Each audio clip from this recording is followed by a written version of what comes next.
Addiction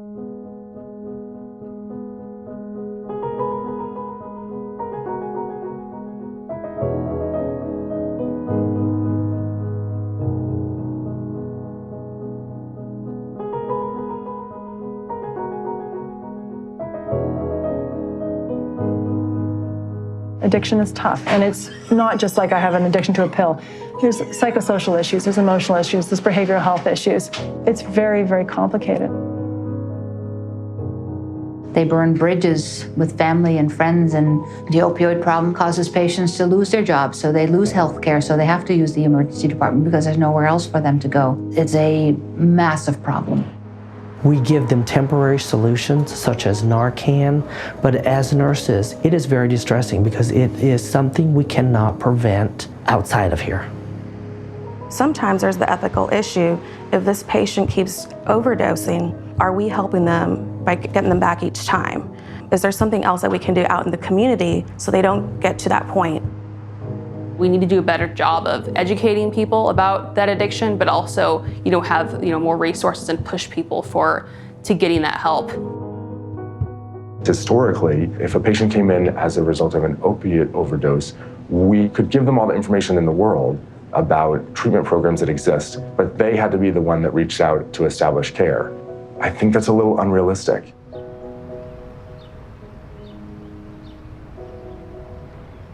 James, addict. Hi, James. Last time I was in recovery. Have you ever watched a dog try to catch its tail? Picture yourself doing that. And that's what's happening with your life. You're in this vicious cycle. My name is Terry Williams. I'm a resident of the city of Patterson, born and raised here. Childhood for me was good until, some things happened to me as far as the physical abuse, the sexual abuse. And, when that pain that what I felt inside, I had to find ways to act out on it. At that time, I didn't know that I had an addiction. And there was one drug that I began to fall in love with, and that was the heroin. It was a way of life for me. The loss of jobs, living on the streets when I didn't have to. I remember it being the last time incarcerated. And I said to myself, no, I am no longer gonna allow this to be my life anymore. If a person's doing the same thing that I'm doing and have been through what I've been through and have found a way out, that gives me the motivation to wanting to continue to stay on this right path. Eva's had a shelter. They had meetings there. And once I engaged, I got support groups. I got someone to help guide me.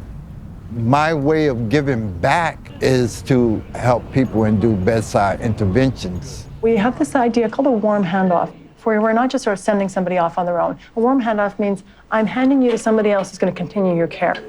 If we can get the consult. If someone has an overdose, we have the opportunity to have a counselor who is a recovering addict come from Eva's Village, talk to the patient, intercept them to get them into rehab. I can actually say to you that, hey, I walked in them shoes. Hi, I'm Anthony, I'm an addict. Hey, Anthony. Practicing gratitude. I wake up on the bathroom floor with all these paramedics and police officers over me, and I'm like, oh my God, again?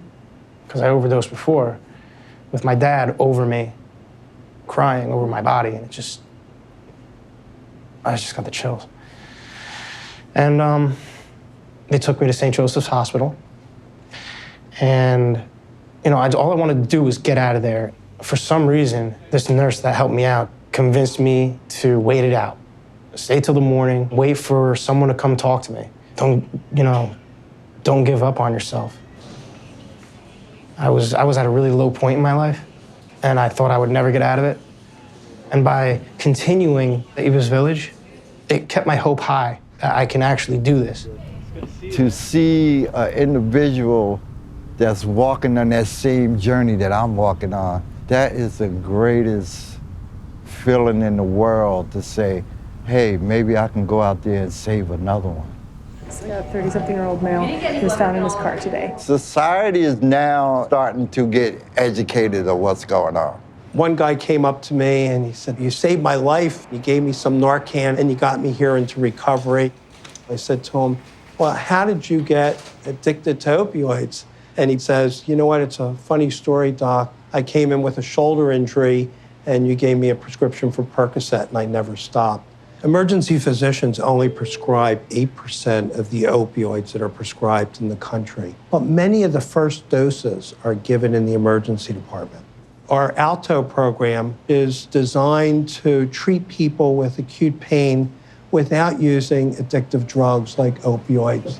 We use all sorts of other medications people aren't thinking about because sometimes an opioid is not the best choice. Maybe a muscle relaxant is a better choice. We will use these drugs, but we're careful, and we educate our patients as a result. Alto has really been a team effort at St. Joseph's. Other places should not have to recreate the wheel. We are sharing information, and that is really, really pivotal. Really, the whole nation is working at combating the opioid crisis. Here in Vermont, we have gone live with a program that is helping to bridge our opioid patient in crisis with buprenorphine. The beauty of buprenorphine is that the opioid doesn't have an effect, doesn't have the euphoric effect. It also keeps you from withdrawing from opiates. You have what's called a starter pack, so it contains, I think, 3 doses of medication. It's a way of bridging our patients with this medication so that they can get into a treatment facility. I think that's a big piece of why we're seeing some success.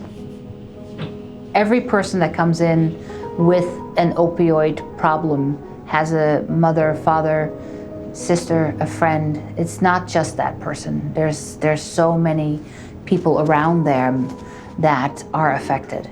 The community will have to help us out to the ongoing process of healing and therapy for these individuals. With us and them working together, these patients will have the better outcome that everybody wants.